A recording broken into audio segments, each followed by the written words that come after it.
Los Angeles, পৃথিবীর অন্যতম ধনী এবং স্বপ্নের শহর, আজ এক অভিশপ্ত ছাইভূমি।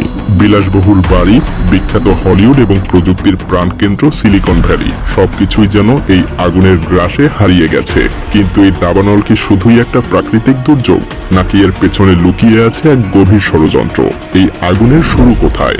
একদিকে ক্যালিফোর্নিয়ার তীব্র খরা, শুষ্ক অরণ্য আর সান্তা আনা বাতাস, যা মুহূর্তের মধ্যেই আগুন ছড়িয়ে দেয়। আরেকদিকে লিথিয়ামের খনি আর আমেরিকান বীমা কোম্পানিগুলোর পলিসির রহস্যময় পরিবর্তন, যা দেখে অনেক বিশেষজ্ঞ মনে করছেন এটা আমেরিকান গভর্নমেন্ট ইচ্ছাকৃতভাবে করেছে।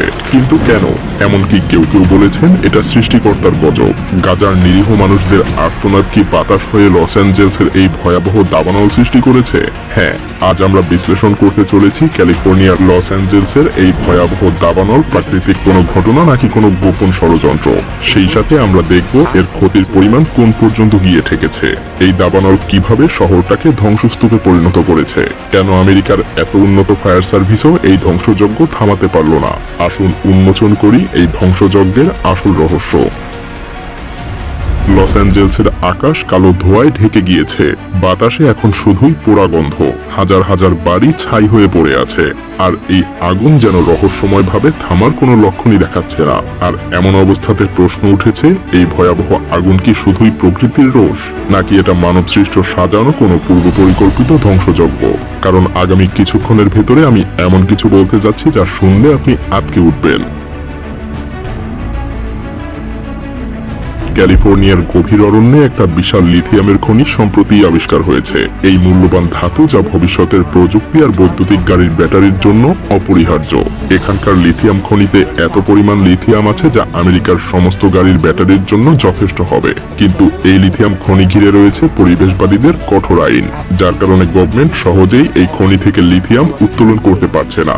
আর তাই কেউ কেউ বলেছেন এই আগুনের আসল উদ্দেশ্য সেই খনির আশপাশের এলাকা পরিষ্কার করা, অরণ্যের সবুজকে ধ্বংস করা আর দ্রুত খনির কাজ শুরু করা, যাতে করে পরিবেশবাদীরা আর কোনো বাধা না দিতে পারে। এই রহস্যের কিন্তু এখানেই শেষ না, কারণ কয়েক মাস আগে এই এলাকার বাড়িগুলোর জন্য বীমা কোম্পানিগুলো হুট করেই কোনো কিছু না বলে তাদের পলিসি হঠাৎ করেই পরিবর্তন করে দেয়। আর তাতে রহস্যময়ভাবে এটাও বলা হয়েছিল যে আগুনে যদি কোনো বাড়ি পুড়ে যায় তবে বীমা কোম্পানি তাতে কোনো ক্ষতিপূরণ দেবে না, কিন্তু আগুন ছাড়া যদি অন্য কোনোভাবে তাদের বাড়ি ক্ষতিগ্রস্ত হয় তাহলে তারা যত অর্থই লাগুক তা দিয়ে সেই বাড়িগুলো আবার নির্মাণ করে দিবে। আর এর কয়েক মাস পরেই যখন দাবানলের আগুন পুরো শহরটাকে গ্রাস করেছে, তখন এই প্রশ্ন স্বাভাবিকভাবেই ওঠে যে এই পরিবর্তন কি শুধুই কাকতালীয় ঘটনা? তবে এইসব কিছুর মাঝেই প্রকৃতির ভয়াবহ শক্তির কথাও একেবারে অস্বীকার করা যায় না। ক্যালিফোর্নিয়ার মাটি বছরের পর বছর ধরে খরায় শুকিয়ে পুড়ে গেছে, বাতাসে কোনো আর্দ্রতা নেই। আর সেই শুষ্ক মাটিতে যুক্ত হয়েছে সান্তা আনা নামক এক ঘাতক বাতাস, যা ঘন্টায় 100 কিলোমিটার গতিতে বইতে থাকে এবং আগুনকে মুহূর্তের মধ্যেই শহরের এক প্রান্ত থেকে অন্য প্রান্তে ছড়িয়ে দেয়। কোনো ছোট বজ্রপাত বা সামান্য একটা ঘর্ষণও এই শুষ্ক পরিবেশে দাবানল সৃষ্টি করতে পারে। আর তাই অনেক বিশেষজ্ঞই মনে করেন সান্তা আনা বাতাসের প্রচন্ড শক্তি দুর্ঘটনাবশত সৃষ্ট আগুনকে রূপ দেয় এক দানবের রূপে। বাতাসের তীব্র শক্তি আর শুষ্ক পরিবেশ এই আগুনকে মুহূর্তের মধ্যে নিয়ন্ত্রণের বাইরে নিয়ে যায়। অরণ্যের আগুন খুব দ্রুতই জনবসতিতে পৌঁছায়। প্রথমে ক্ষতিগ্রস্ত হয় শহরের ধনী এলাকা। বিলাসবহুল বাড়িগুলো, যা ছিল শৌখিনতার প্রতীক, সেই বাড়িগুলো এখন ধোঁয়া আর ছাইয়ে পরিণত হয়েছে। হলিউডের নামি দামি তারকারা যারা জীবনের প্রতিটা স্বপ্ন এই শহরে বাস্তবায়ন করেছেন, তাদের বাড়ি এবং সম্পদ নিমিষেই হারিয়ে গেছে। সেই পাম গাছের ছায়ায় সাজানো রাস্তা, যেখানে প্রতিদিন বিলাসবহুল গাড়ি চলে, সেগুলো এখন আগুনের লেলিহান শিখায় পুড়ে কালো রঙে ঢাকা পড়ে গেছে। হলিউডের কেন্দ্রে দাঁড়িয়ে থাকা সেই বিখ্যাত সাইনবোর্ড এখনো অক্ষত, কিন্তু তার আশপাশের এলাকাগুলো সম্পূর্ণ ধ্বংস। বিলিয়ন ডলারের বাড়ি, শুটিং স্টুডিও এবং আধুনিক স্থাপত্য সবকিছুই আগুনের রোষে পুড়ে ছাই হয়ে গেছে। আর এরপর আগুন এগোতে শুরু করে সিলিকন ভ্যালির দিকে। প্রযুক্তির প্রাণকেন্দ্র হিসেবে পরিচিত এই এলাকাও দাবানলের হাত থেকে রেহাই পায় না। গুগল, ফেসবুক এবং অন্যান্য টেক জায়ান্টদের পার্শ্ববর্তী এলাকাগুলো ধোঁয়ায় আচ্ছন্ন হয়ে যায়। আধুনিক দুনিয়ার প্রতীক হিসেবে যে ভবনগুলো দাঁড়িয়ে দাঁড়িয়েছিল সেগুলোর কাছাকাছি আগুন এসে থাবা বসায়। রাস্তায় হাজার হাজার মানুষ তাদের গাড়ি, বাড়ি এবং সম্পত্তি ছেড়ে পালাতে থাকে। ধনী গরিবের মধ্যে যেন ভেদাভেদ হারিয়ে যায়। ধনী তারকাদের চোখেও সেই একই ভয়, যেটা সাধারণ মানুষের মুখেও দেখা যায়। আগুনের লেলিহান শিখায় ধনী গরিবের মাঝখানের দাগটা যেন মুছে গিয়েছে। লস অ্যাঞ্জেলস, যা একসময় ছিল স্বপ্নের শহর, সেটা এখন ধ্বংসস্তূপ।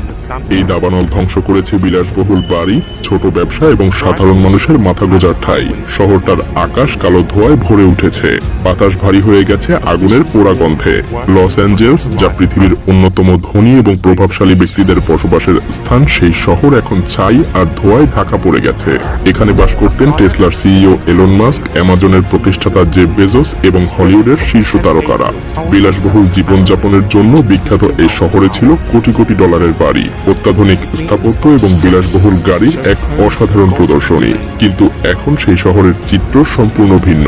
বিশেষজ্ঞদের মতে এই দাবানলের ক্ষতির পরিমাণ প্রায় $150 বিলিয়ন ছাড়িয়ে যেতে পারে। হাজার হাজার বাড়ি ছাই হয়ে গেছে। এগুলোর মধ্যে রয়েছে বিশ্বের শীর্ষ ধনী এবং সেলিব্রিটিদের প্রাসাদসম বাড়িগুলো। আগুনের রোষ থেকে রেহাই পায়নি হলিউডের অনেক তারকার স্মৃতি বিজড়িত বাড়িগুলো। যে এলাকাগুলোতে পৃথিবীর সবচাইতে প্রভাবশালী ব্যক্তিরা তাদের স্বপ্নের জীবন গড়েছিলেন, সেই এলাকাগুলো এখন পুরোপুরি ধ্বংসস্তূপ।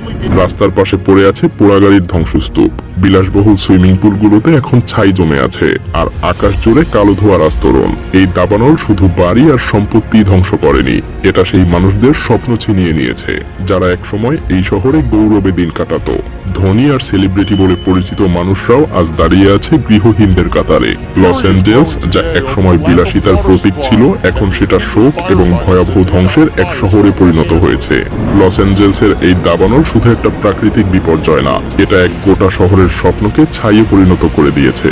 বিলাসবহুল বাড়ি এবং প্রযুক্তির কেন্দ্র আর ধনী সেলিব্রিটিদের জীবনযাত্রা সবকিছু পুড়ে ধ্বংসস্তূপে পরিণত হয়েছে। কিন্তু প্রশ্ন রয়ে যায়, এটা কি প্রকৃতির রোষ, আমাদের কর্মফল, নাকি মানুষের লোভ আর ষড়যন্ত্রের ফলাফল?